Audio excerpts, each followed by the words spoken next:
Okay. We are at the Jon Lovitz Podcast Theater in Universal City Walk. I'm Steve Kimbrough, a.k.a. the PodBrother. Some people know me as the PodBrother, and I'm the only brother in Southern California that don't even smoke pot and don't sell pot, but somehow people know me as the PodBrother. What's happening? I have very, very, very funny people tonight here at the Jon Lovitz. What was the name of the show tonight? Chuckle and Flow. Chuckle and Flow. Okay, we have Kate and we have Chris, two of the comics that were on the lineup tonight. And Yep. So tell me a little bit about what you're about. Tell me a little bit. Let's, ladies first. Oh, well, I'm a stand-up comic. This mic, you got me. I'm a stand-up. This cord is busted. That's what I'm about. Bad technology. That's good. Thank you. I'm a comic. I have a show here, actually, because there's a vodcast studio here at the club, and I have a show called Date Fails that is comics talking about dating and sex. Nice. And we try to give people relationship advice, but the only real rule for the show is that you have to be single to be on it. So everyone on the show is basically not great at dating. Well, maybe I should be on that show because I'm single. Are you single? Yeah. And I date, and I've been on some nightmares. I've been on some dreamy dates too. Oh yeah? Yeah, been on some good ones. I haven't been on too many of those. I've been taken to McDonald's, if that counts as dreamy. That was one of my better dates. It all depends on what happens before you go to McDonald's and after you go to McDonald's. Let's see what happens at McDonald's. Before we went to McDonald's, we met at a bar where the guy told me the drinks were too expensive. And that's how we ended up at McDonald's. That's because he was buying to get you drunk, and you were a drinker. You one of them girls. I dated one of them Alaskan girls. They will drink a gallon of vodka and not even stagger. Damn. No way. You're like, damn, girl, when you pass it out. I'm a lightweight. I'm a two drink buzz, 3 drink drunk. Same here. Yeah. Really? That's my form. Is that an Asian thing? I'm not being racist, but I dated an Asian guy and he was the same way. No, a lot of my Asian friends actually could tolerate alcohol. I'm like the lowest low tolerance. I'm like the kind of guy like give me 2 beers and close out my tab. It's good. It's good. It means you have a high metabolism. Yeah. I usually don't drink when I go out because I'm always driving, and with as often as they pulling brothers over, if you even touch an alcohol bottle, they be like, beat them up. You don't even have to drink. You just mouthwash before you leave the house. And I'm like, it's scope. It's the alcohol in the scope, yo. That's really funny. There's an app actually that my friend told me about the other day that you can download that tells you where those checkpoints are. So before you leave the bar, you can see where the drunk driving checkpoints are. There was one in Malibu I drove through on Saturday night, and I looked on the curb, and they had all these people on the curb. And he came up, he's like, "You've been drinking?" I was like, "Not a drop." Did you say it like that? Because that's suspect. I did. I said it just like that. Not a drop. I went through a checkpoint in Burbank, and it turns out that I knew the 2 cops that are like checking people. So that was pretty nice. You lucked out then. It's lucky. Yeah. I was like, hey, Darren and Sam, what's going on, guys? All right. Usually the ones that know you give you the hardest time because they know you. Well, no, I was their barista, so because I work at Starbucks. That's why, man. Give a cop some coffee. They see me on an everyday basis. He hooks us up with the free espressos. That's so we funny. Let his ass go. That's better than boobs. Hey, free espresso shot if you let me get out of here. That's expensive though. I mean, if you work at a Starbucks and you're hooking somebody up like that could be $5 a day. That's a lot of money. Yeah. Yeah. That could be. That definitely, totally could be. No. I don't drink and drive. He would never. I think you need to hold a loop in that cable because there might be a issue there. Is that? It's the cord, not the mic. I just want to say. Then the club owns the cord, so. I think it's the cable. Is it the cable? Would you like to use my mic? Is that better? I'm just gonna hold it like this. This is fine. It's good practice for later. I have another cable, but it's like a million miles away in my car. That's all right. This is good. I got this. All right. So your show is about dating. You got to be single to be on it. Do you have just comics on it, or do you have other? Yeah, I've had a few actresses, musicians, but mostly comedians, I find. But I'll have anybody that's, anybody that is interesting and has good dating stories. Sometimes I have real couples on, too. Like, sometimes I'll do fun games. Like, I'll have couples on, and we'll play, like, a how well do you know each other game, or how well do you know your sex partner game. And then I basically have them on to try to prove that nobody really knows their partner as well as they think. And Because, you know, it's funny when people get into fights on the show. That's always good. Kind of like the Newlywed Game back in the day. It's exactly like the Newlywed Game, yeah.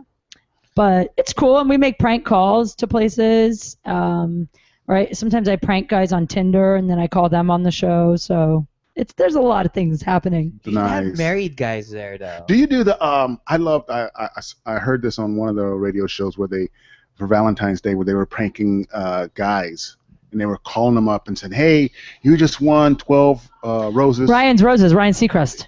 And who would you like us to send them to? And you know, like they're sending them to like their mistresses and everybody but their wife or girlfriend, and the girlfriend's on the other line. Yes, they do that. And they're all thinking, "Oh, this is gonna be cool. I'm sure he's gonna send them to me." And it's just like, right.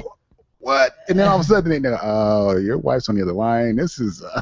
Yeah, I've done love some those, of that. man. Yeah, I did one where I called a girl's ex-boyfriend who cheated on her, and I pretended to be a girl that he hooked up with on a one-night stand at Saddle Ranch, and I had her tell me some private information about him that no one would know except for someone who slept with him, and then I told him I was pregnant just to freak him out.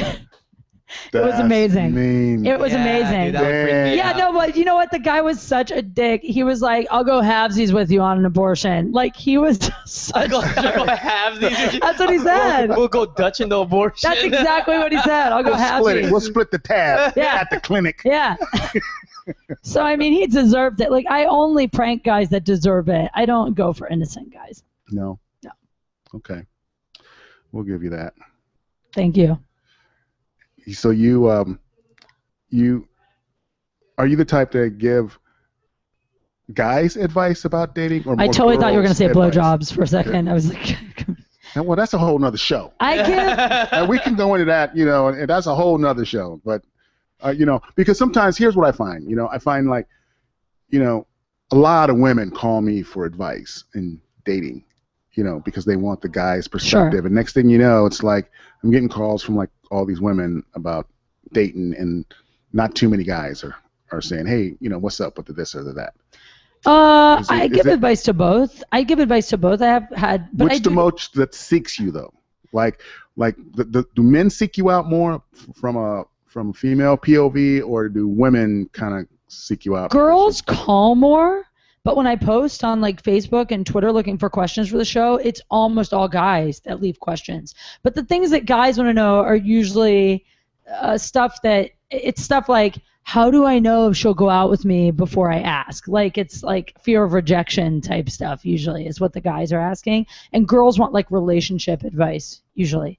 But guys usually want to know like sex tips or tips about like avoiding rejection. I find that guys are really afraid of rejection, actually. Which is why you women folks should be more kinder, gentler, friendlier. Yeah. You should, instead of like having all these like booby traps and sabotages and booby traps. Please. You guys are the ones with all the like games and like wait 3 days to text her and then like tell her. I mean, here's the thing. Like, I think that women could be a little nicer to guys when they approach. Like I always say, if a guy hits on you, you should always be polite, even if you would never date him, because like it takes a lot of balls to come up to a girl. Why don't you give the memo out to the women? Because they're not. Most women don't have that. I think that's a LA girl thing. No, You know? I don't think it's an LA girl. Really? Are girls mean all over? No, I think it's a percentage. It's a higher percentage in LA, but it's a lower percentage everywhere else. But it does happen. The only reason it's higher in LA is because LA's overpopulated. You know what I mean? No, Maybe. I think there's this air of you know, there's an attitude of you being somebody. I'm somebody, so you have to, you know, you have to validate me. There's a lot of dreams in LA. Yeah, but you know, people have this kind of fake it till you make it, but their fake is so far outside of their reality to where it's like, bring it down, tone it back. Bring it back. I don't know. Here's the funny thing. Like, I think that I meet girls who are really attractive who get hit on all the time, and they get a little jaded by it, and they get tired of guys hitting on them all the time. I've never actually had that problem. I'm like, I mean, I don't get a lot of guys coming up to me and hitting on me, or if they are, I don't really think of it as hitting. I just feel like they're talking to me.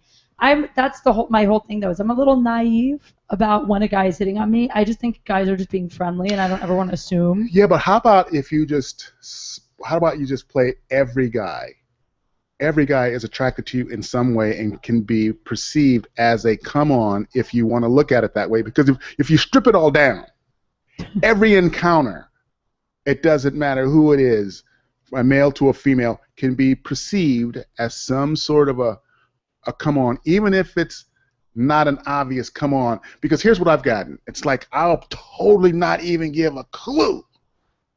And then it'll be like, oh, he's like playing hard to get and coy. He really likes you.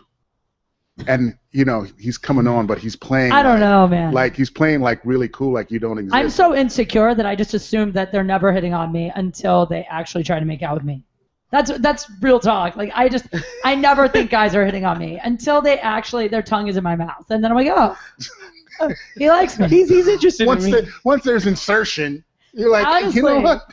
Because when like really, I didn't know you felt that way. I was honestly like an ugly like 8th, 9th, 10th grade. Like I wasn't like a hot girl in high school, and so like when Stop it. I swear to God, I'm not lying. So when guys hit on me, I still feel like that chick that's like, like I'm always like, this hot guy's actually talking to me. Like I'm still, and then when I do get a really hot guy, I'm so blown away still. I'm like, how did I land this dude? And then I think that's my whole problem with relationships is I'm always the one that's like, how did I get him? And I feel lucky to have them, where I think relationships only work when the guy feels like the luckier one. Because if you let the guy know you feel lucky to have him, then he's never going to try that hard. I disagree with that. Yeah, I disagree with that too. Really? Yeah. Because okay, good. Teach me. I need to know this. It's not about how hard you try to get, whoever. It's about being on the same frequency with somebody who you adore and you hope they adore you. And when you find out they do, then it's kind of this. It's an energy that just kind of like evolves. See, this is why my show is called Date Fails. Because I have no idea. I'm literally like learning it all. Like I don't know. Yeah, no, it's I mean, I've been dating for a while. I've been around the corner a time or two. I mean, I've dated some gilfs all the way down to college co-eds. My wedge is wide. I'm just saying. Gilfs. Can you tell me the difference between dating and fucking? Yes. I mean, obviously, if it's a booty call scenario, yes. But like, I was recently dating a guy who we would go out for lunches and we would like go shopping. We'd hang out during the day and then we'd hook up at night. But then I was like, we're dating, and he's like, this isn't dating. He's hooking up. But that's the thing. You put a category, a title. You tried to departmentalize an event or a behavior. Mm-hmm. And when you do that, it makes the guy go, oh, all right, she lives in a world of categorizing and departmentalizing every little behavior, mm-hmm. versus looking at what we actually are and working from that point. And then there's no categorizing. It's the categorizing is where most women and men get into trouble, because men are listening to the same bullshit in the locker room and reading, Maxim magazine, and women are reading Cosmopolitan and listening to each other, and there's all this stuff, and then they get together for these rules of engagement, and next thing you know, they're wondering why shit's not working out. Well, it's not working out because you're not approaching it like you approach every other thing in your life. And how you approach every other thing in your life is there is no rule or category. It's like you're in your car and there's something happens and you negotiate it. You're not going back to your driver manual in your glove compartment. What's the rule for this move, for this engagement? It's like, wait a minute, it was 3 cars up before that. It's like, no, you just do what you do. But when it comes to like dating relationship, all of a sudden it's like these rules, and they're never right. Because so wait a second, you're telling me that Why Men Love Bitches is wrong? Because I've been studying that book like it's a text guide. Totally kidding. I'm totally kidding. What I'm saying. Because my friend gave me Why Men Love Bitches. She's like, read this. And then my other friend gave me like Women Who Love Too Much. Like girls keep giving me like these. Because here's the thing, I was married. Horrible books. Well, I mean maybe, but I don't know because. Yeah, but those are for the weakest low end of the sheep. Listen, buddy, you watch your mouth. Those are for the sheep, the cattle. That's the cattle read those. You write those for cattle. You're calling me a cow? And the cattle read those. I don't like this. That's what I'm saying. Cattle. It's like when you are. Let me put it to you this way. Those are all good books, if you use them as an index or a reference. True. But as a rule, you're screwed. That's my opinion. Because you're making the relationship between a man and a woman way too complicated than it already is. Well, you've You know what I mean? already set the paradigm for the relationship, and not everybody's going to fit into that paradigm. This could be the perfect guy for you. There's no one size fits all. Without that paradigm, you could be like a perfect couple. But because you already go into it with a perimeter, then it's unfair. I think I'm just going to be single because it's easier. I mean, it's just as hard to be single as it is to be in a relationship. No, it isn't. Yes, it is. No, it's not. What are you talking about? Because when I'm single, I can do whatever I want. I can just drink. That's a bunch of bullshit too. What? Yeah, but just because you can do whatever you want. I've been married for 8 years, and I could do everything I want except for fucking other women. You know what I mean? It's like I still kick it with my boys. Do you really want to that bad? Who, me? Fuck other women? Sometimes, but I don't do it. Okay, well, what about the couples in the swinging community? What about What? those? What about the swingers that allow people to? Those No, happy. those people. are I don't know about that. I don't know. When I was married, I was down for that. You were down for that? Yep. You know, we should date. When I was married, I was like, why are we not involved in? But whatever. I don't know. I love you. This is great. This is fun. So, I want to come on your show. Yes, I would love to have you. Yeah, we could volley some really cool stuff back and forth for sure. Oh, sure. Chris. Yes. Let's talk about you. You had a great set, by the way. Oh, thank you. You're a funny ass dude. I try. Now, Kate, chime in on this with me, Yeah. okay? Because we were talking about single thing. You say you've been married for 8 years, right? 8. Yeah. Okay, now, do you think? Don't go too far. You're on deck. All right. She can. Do you want her to chime in on this because she can't? Yeah. Dana, do you want to take my spot? Why? Because you're hilarious, and I have to make a phone call. My manager called me twice. Okay, why don't you guys slide out for a second? Dana's gonna take over for me. Dana, you slide in here. Okay. Dude, good stuff. Good stuff, Kate. Thanks for having me. Yes, you're awesome. Make sure I get your information, Kate. Don't leave before I get your info. This is high tech. I'm breaking things. I got this. Stay in the mirror. Are you leaving? No, you're just gotta go make a phone call. Let me know. All right. Dana, what's happening? Can you hear me? 1 2 1 2. No, I don't think it's. Oh wait, yeah. Yep. I think you gotta twist it. Let me pull my mom jeans. You look sexy in those mom jeans, Dana. Thank you. So, Dana, What were we talking about here? we're talking about married. You've been married for 8 years. Oh, yes. All right. Yes. Now, Dana, you're single, right? Yeah. She laughed. She's like, yeah, oh yeah, I'm single. 4.5 years. And 4.5 I feel the need to tell people that, which I. Single for 4.5 years? Yeah, I don't know. I should stop saying Hold that. on, your mic's not on. I think you might have turned the switch off. Hold on, let me just double check that. No, it's on. Is it? Yeah, I can hear myself. Can you? Yeah. All right. Not good. Talk to me. Yes. Daddy. Dad. Father. All right. You just have a softer voice than Kate. Yeah. Okay. Kate's pretty loud. So My radio voice. So Dana, you're single. Yes. All right, because Kate 4.5 kind of opened years. Single for 4.5 Kate years. kind of opened the Pandora's box of dating, and Chris is married. So I wanted to ask Chris, do you think that it's good for married people to give single people advice about dating once they're married? Good question. Yes, I think so. Why? Because I don't have a paradigm or something, but I'm part of a relationship that works. You know what I mean? So. Yeah, but you don't know that until you are married. Which I am. 8 years. Yeah. I mean, I would consider that kind of like a successful marriage if it's been over 5 years, right? Oh no, it's successful I mean, marriage, yeah, 10 years. but see, I think successful married people should be focusing on giving advice to newly married people. I don't think that it applies to single people in dating because they're no longer in that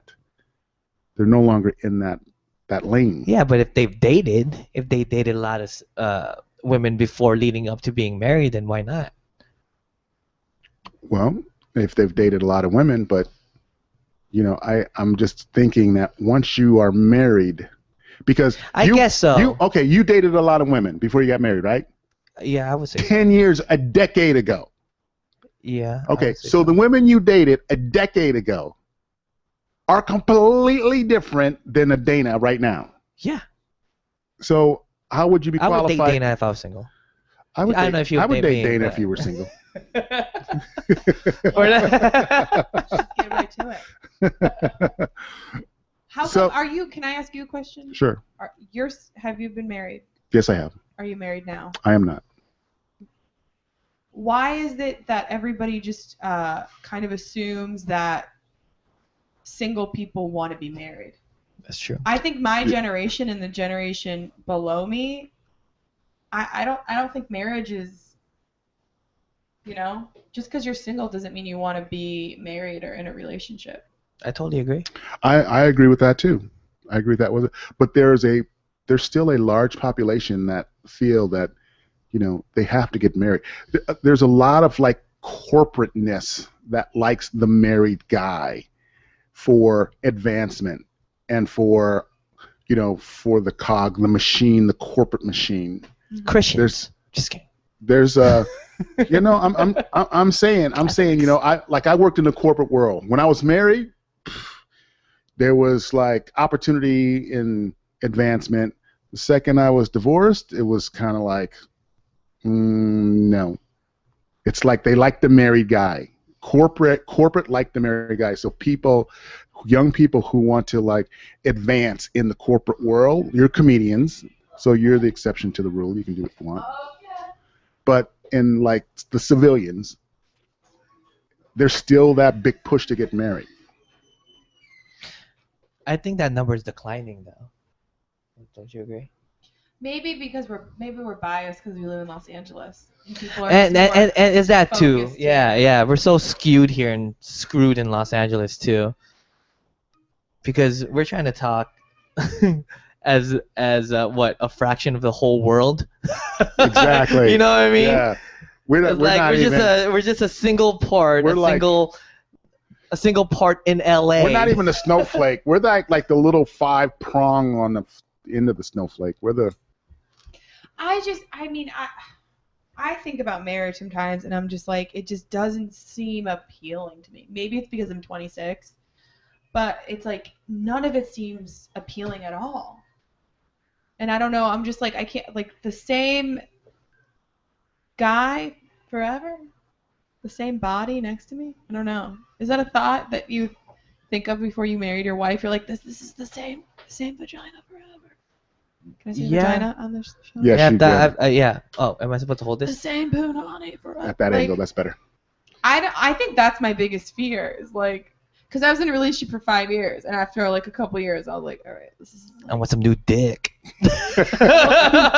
I need some more swinging sausage. I need some new dick. I need a different colored dick.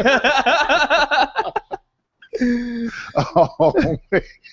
I'm actually at that phase right now in my life. Oh, yeah. I've never been with a black man. Ooh. And this is the guy that I was talking about earlier, the guy that I'm interested in. He's a black man. Ooh. That's my bucket list. Is that a weird thing? I want to No. not. I've only No, slept with white guys, and I'm like, Dana, come on, expand your horizons. Yeah. Expand your vaginal horizons. That's what you should do. Yeah. I can't believe I That's just said that's what you should do. it's not even a thing. Expand But then what about if it's the a horizons. black man with a big cock that doesn't know how to work it? Now then you're fucked. Well, I like what you said about energy earlier, Mhm. energy and frequency, and I'm gonna go. I'm gonna have sex with a guy that I like click with. Yeah. Like energetically and chemistry wise. Okay. I'm over the whole just like. You just don't sleep around. Bang, Yeah, I mean, bang. I was like, I was listening to you girls talk about it and the different rules Yeah, and I this like and your that, input, yeah. and I was just like, no wonder people get off to a bad start because they go into it with the wrong blueprint, and that's unfortunate. It's like if more people were a little bit just open with no rules and kind of just like, it's like playing chess. You're making moves as you go, and you're still thinking 7 moves ahead, but you're not really going in with a strategy because chess isn't like that. It's like you're living in the present. Yeah, I like that. This is crazy to hear all of this because I went to like an energy healer the other day. You did? Yeah, because I'm always doing this. I'm driving, right? Energy and I'm healer? She like taps into like where you block your energy. Oh, okay. Where everyone holds tension in weird places inside their body, and we don't know because we don't pay attention to it. So she literally like has you like fight against her and breathe, and she like touches everywhere in your body, and like it's crazy. I probably sound insane explaining it, but it was one of the coolest experiences of my life, and that's one of my things is control. It's like I don't know what's gonna happen next, and I like freak out. How much do these sessions go? Is it like a 1-hour session? Yeah. It's like Energy healer. 175. Holy shit. Yeah, but I mean, if it can, you literally like tap into your full potential. I don't think any of us Adderall use for our me. full potential. Just give me a pill of Adderall. I'll feel like Dana. But that We is got that, the cocaine. Give me some Adderall and I'm good. that is interesting, though, because we do have, we do carry our energy, I guess, Yeah, everyone holds it in weird different places. So what's your comedy about, Dana? I'm gonna talk to you about your comedy because you're very, very funny. What's your comedy about? Me. It's about I talk about a The lot moon. of really personal stuff. The moon. I call it the moon. Yeah, I talk about my life and who I am, I guess, and being single, and How'd you get into it? Why did you choose the lane of comedy? I kind of just like fell into it. It kind of just like happened. Were you You like know? class? I don't think I chose it. I didn't choose it. How long you been doing it for now? Almost 3 years. 3 years? Yeah, I'm a baby. I remember when you first started out. Really? I think so. Where did we perform together? Oh gosh, it was probably a horrible open mic. Oh man. There's a lot of them too. Yeah. There's a lot of horrible open mics here in LA. It's a saturation. What can you say? Mm-hmm. It's like, everybody who thinks that they have a, stage with a flashlight and a Mr. Walkie-Talkie and sports bar and pool table and let's do some off-color material and look at me, I'm funny. Yep.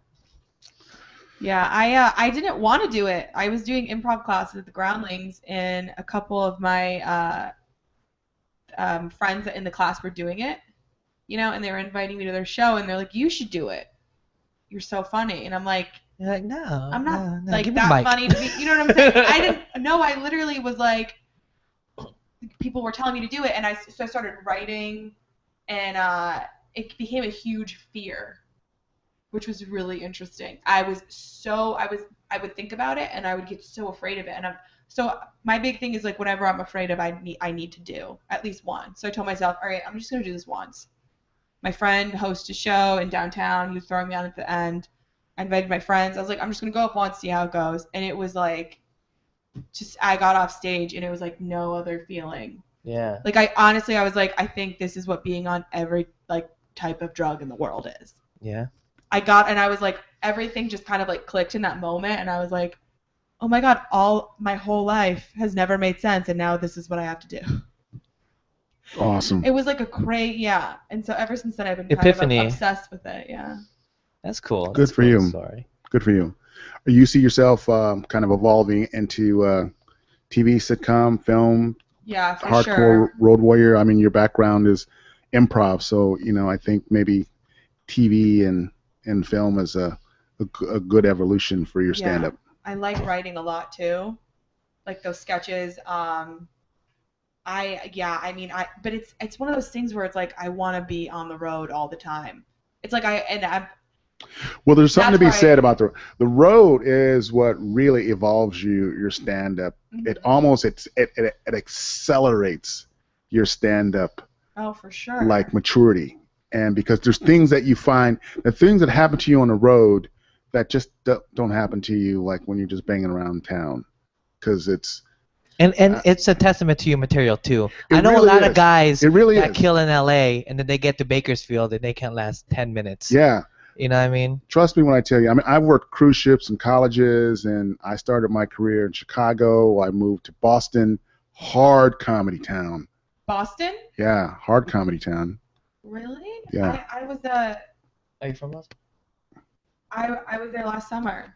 And I did a little bit in New York, a little bit in Boston. And I just thought the comedy community was so welcoming. It is. So kind. It is. But when I say hard, I mean it's a thriving, awesome comedy community. It's a comedy environment, which means the evolution of the audience is way more evolved. So when I say it's hard, that means they're much more intelligent. Yeah, like in LA, you can do some tit jokes and some ass jokes and some fucking jokes or whatever, and it's like, wow, really funny. You can't, like in Boston, they're like, are you shitting me? Like that's what you. They're smart. It's a college town. It's a college town, so you can't go in there with like stupid, just booty jokes, and you got to have some very clever material. So when I say it's a harder town, that's what I mean. It's like, you have to be a little bit more evolved, a little bit more intelligent, a little bit more socially, dialed. Yeah. Because you've got 200 or 300 universities within a 2-hour radius.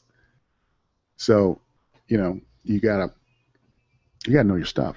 But when you go on the road, you can see, as you work those audiences, you can kind of see where, what material works, and you can kind of evolve, and you can kind of work your stuff so that you can find a common denominator no matter where you go. Yeah. Especially on the cruise ships. The cruise ships, they tie your hands, and you got 4,000 people every 7 days, and they're from all over the country. That must be difficult. That's when you really go, okay, now we have to work. Yeah. And they give you this blue sheet, and you have to not do everything that's on the blue sheet.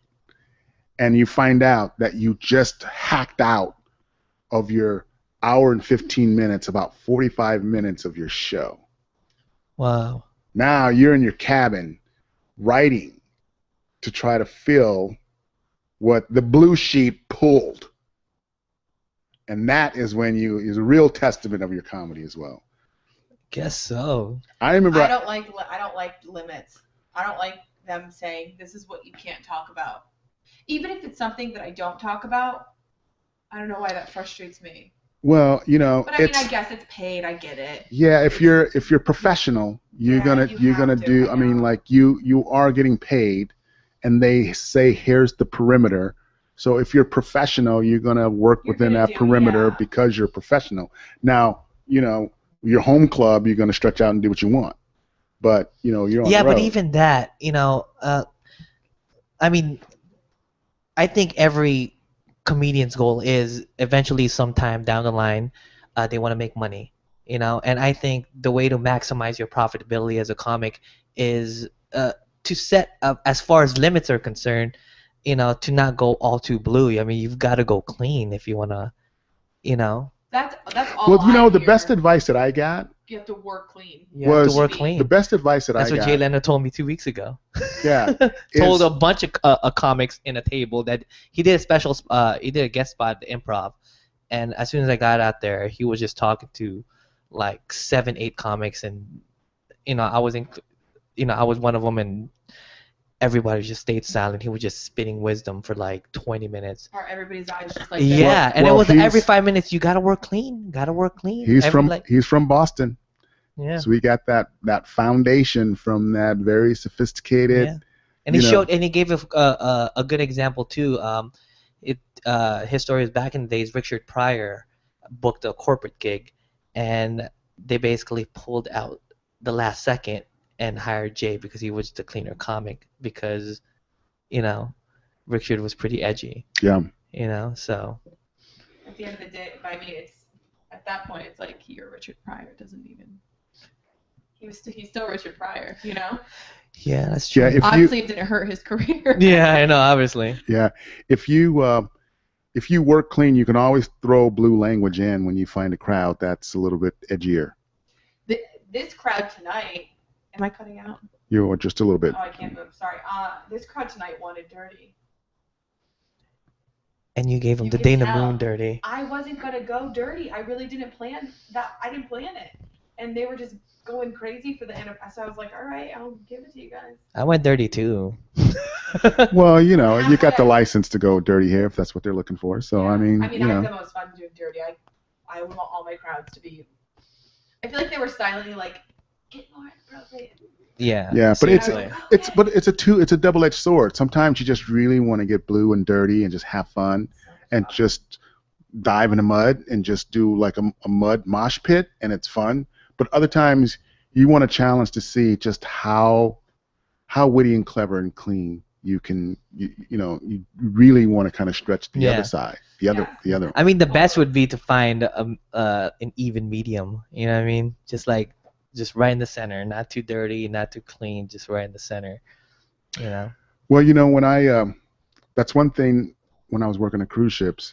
You know, you'd look at the audience and you'd see people from Detroit and Cleveland, Cincinnati, New York, Miami, L.A., and you're just going, wow, you know. And then as you're doing your material and you can see them all laughing, that is incredibly satisfying.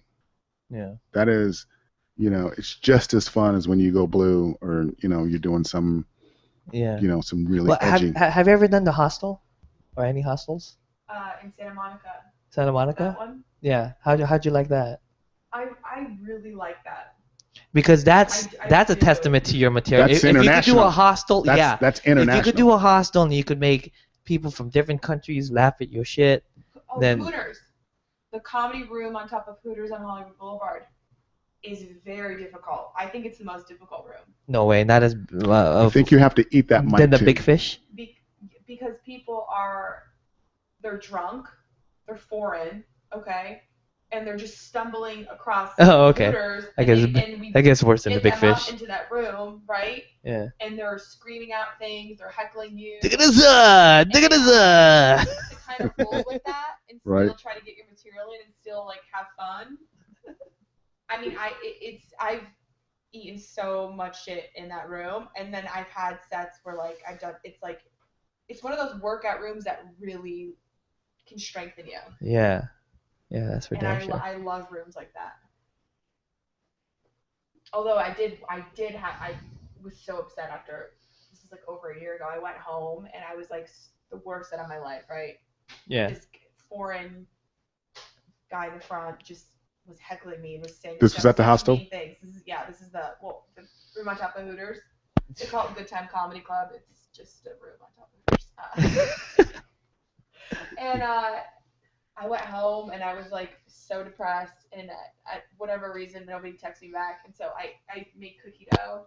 And I ate cookie dough ice. I got cookie dough ice cream and put real cookie dough on top of the ice cream with Hershey syrup and whipped cream. That sounds fucking delicious.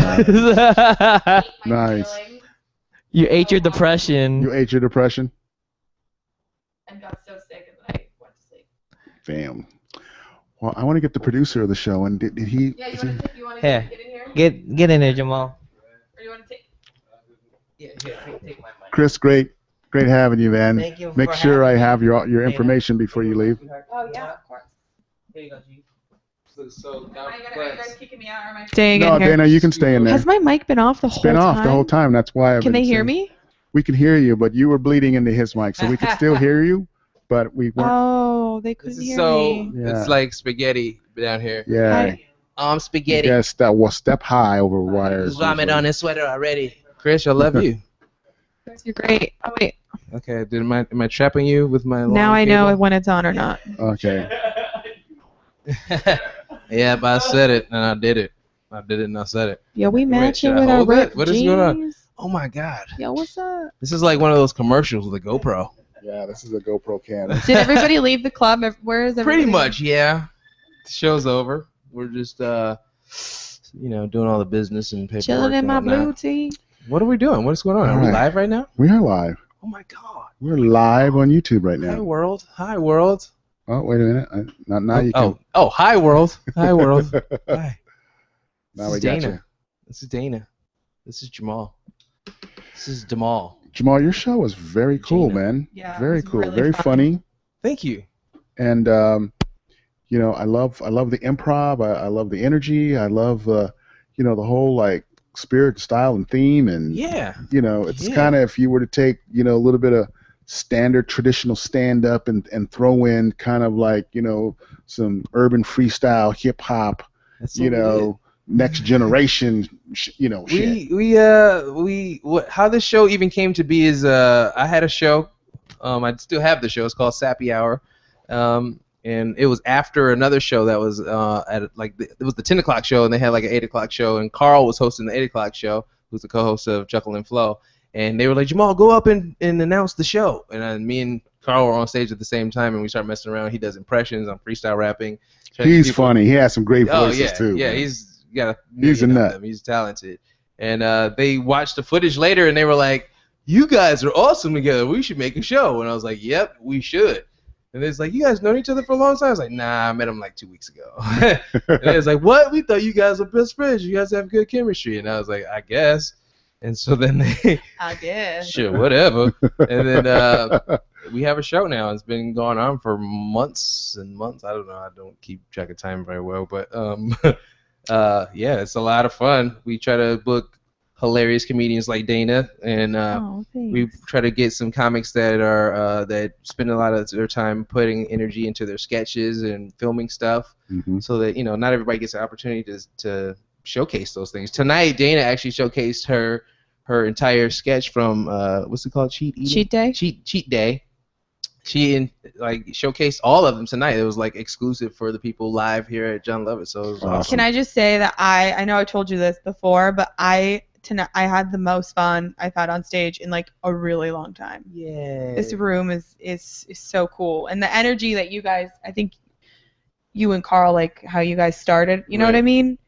It was something cool that kind of just flowed. We try to do something a little different, more than just a standard come tell jokes on a mic kind of show. Yeah, no, it's I run a lot of different shows, and all of them have different themes and ideas, but this one specifically is freestyle rapping, improving, video sketches, stand-up, and a musical comedian. That's awesome. Are you?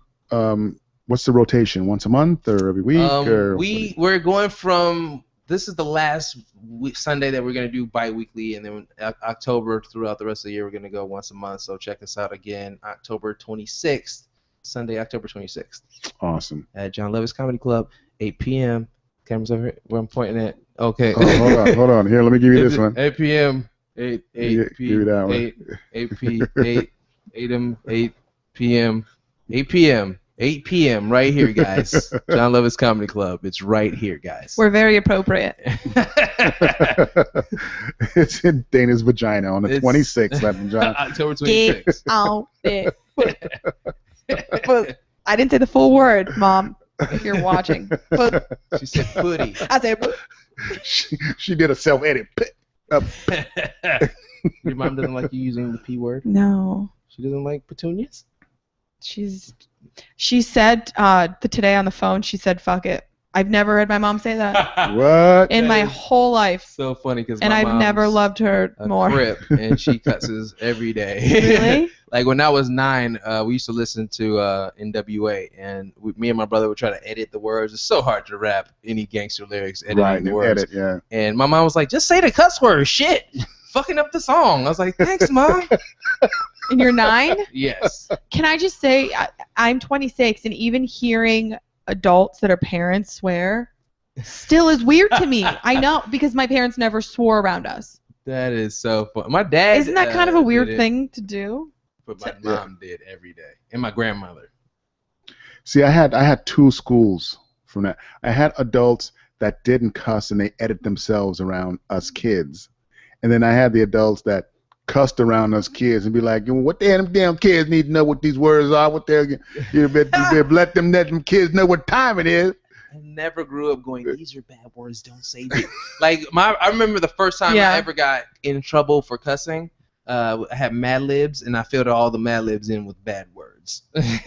And I got kicked out of school, and they sent me home. My grandmother was like, "Where'd you learn all these bad words?" I was like, "You?" And she was like, "Oh, okay, go get some ice cream." That was it. Like, So if you see kids now that are like 7, 8, 9, 10, right? and they're Swearing. cussing, What goes through your mind? it doesn't bother me. To me, Okay. well, first of all, a lot of people get offended if I'm cussing around their kids, and I'm like, I'm just creating new comics. Stop being a dick. And then the other times when I hear little kids cuss, that means they have their own lives. They're like the Goonies to me. They're like, my parents aren't here. I'm a grown ass person. My parents aren't here. But when they're like, you're supposed to have respectful and be humble when you're with your older people. Yeah, see, I see it as disrespectful to other people, and it doesn't necessarily have to be older. Yeah, when I see kids swearing, it's a total disrespect for. It's like, man, let them kids be them kids. You didn't cuss when you was a kid. I did cuss, but I only cuss with other kids. I guess I only cussed around my friends, but when the adults, we didn't. I think I heard it must have been like a 6 or 7-year-old, but I was just like, oh my god. Yeah, see, that's not. You're saying that. That's not cute to me. But I know it's horrible, and I don't know. That's like the mom in me being like, hey, I'm gonna wash your mouth. You have kids? You don't have no. kids. Why does everybody think I Because you said it's the mom in you, and that's like. Because I act like a mom sometimes. Really? I get there's a mom side that comes out of me. Can you make me a sandwich? Sure.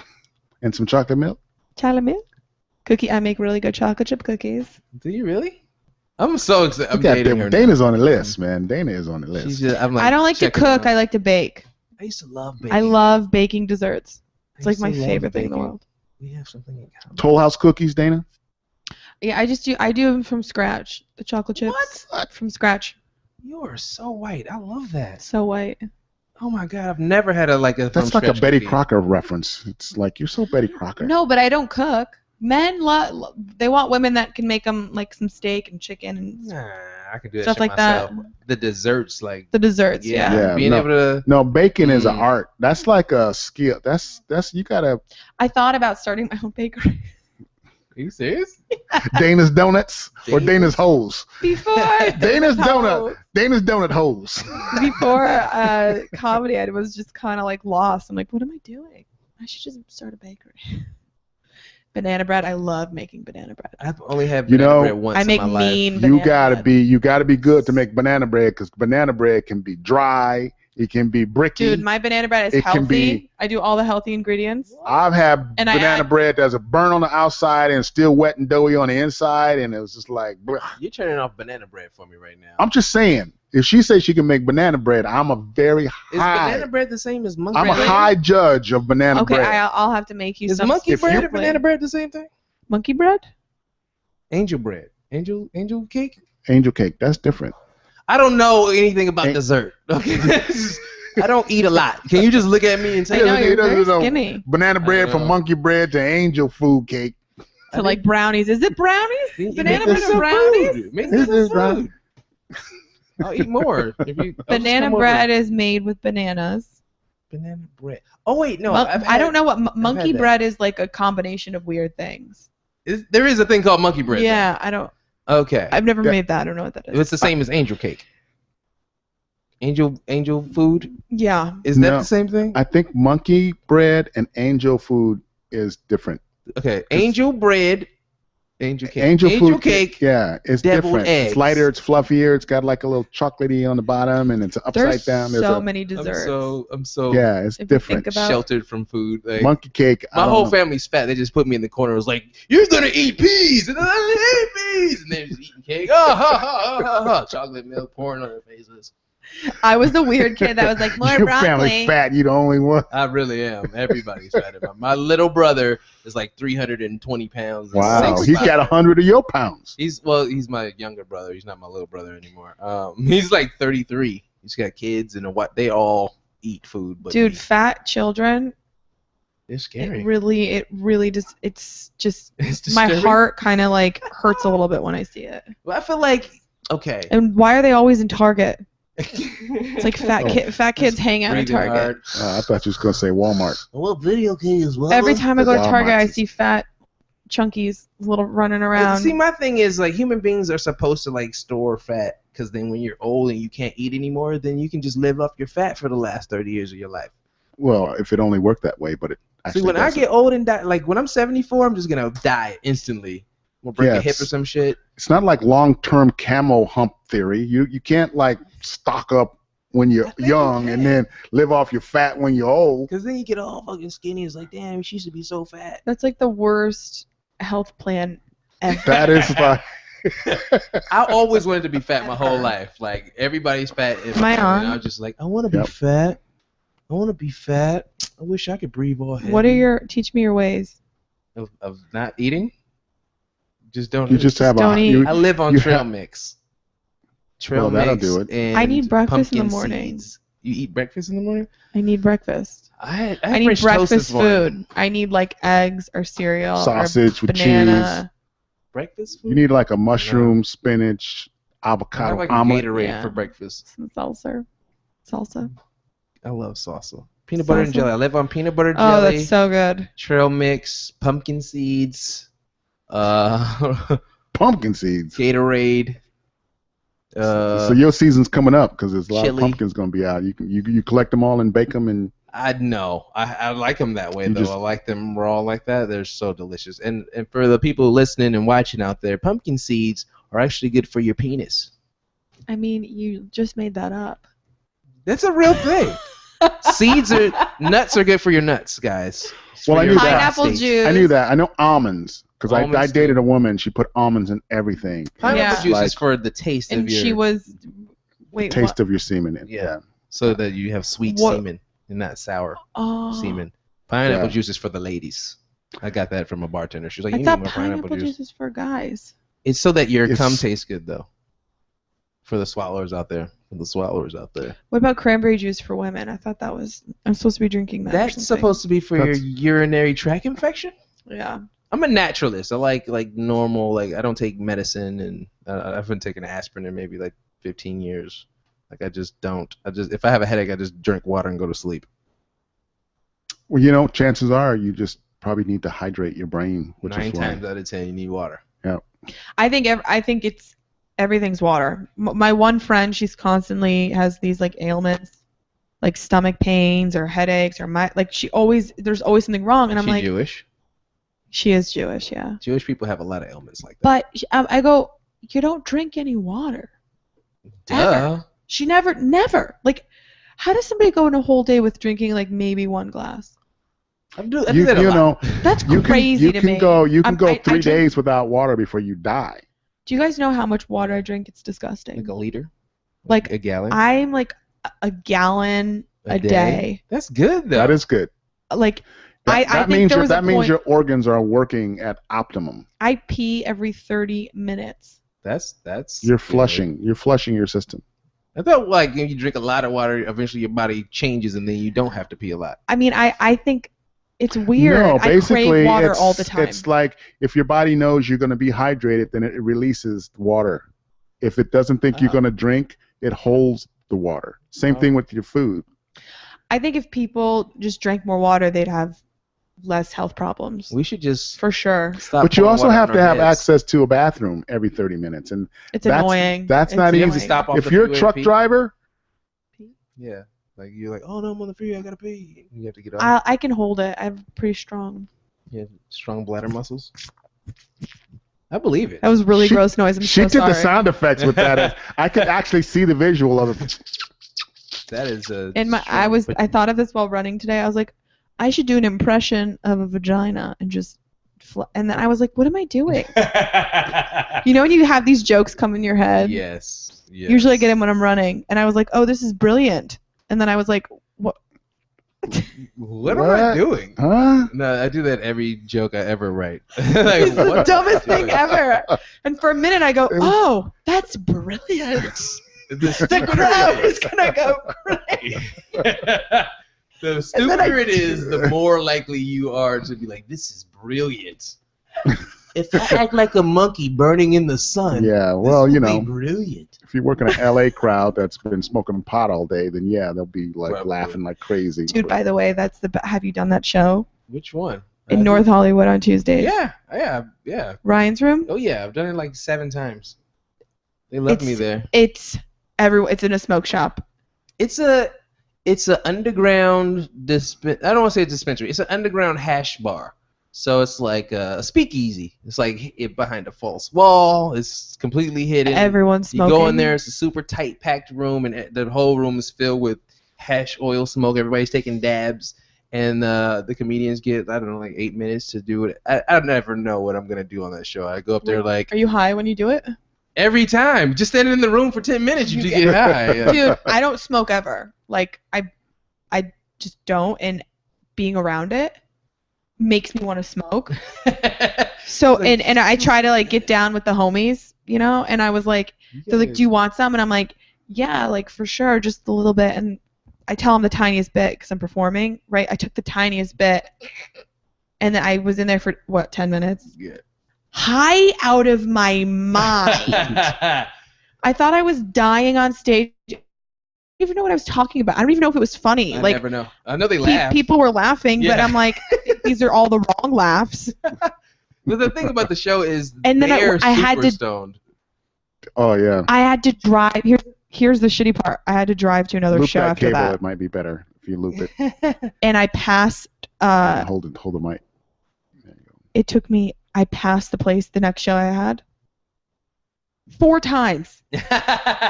I go, it's not here, and I just kept passing it, and panicking in my mind. It's not here. See, that's Dana. The show is awesome. Dana. I keep writing material. Every time I go there, I improv like 8-minute sets, and I'm like, I don't know what I just talked about, but I'm gonna try to remember it and say it again, funny again. Did you record it?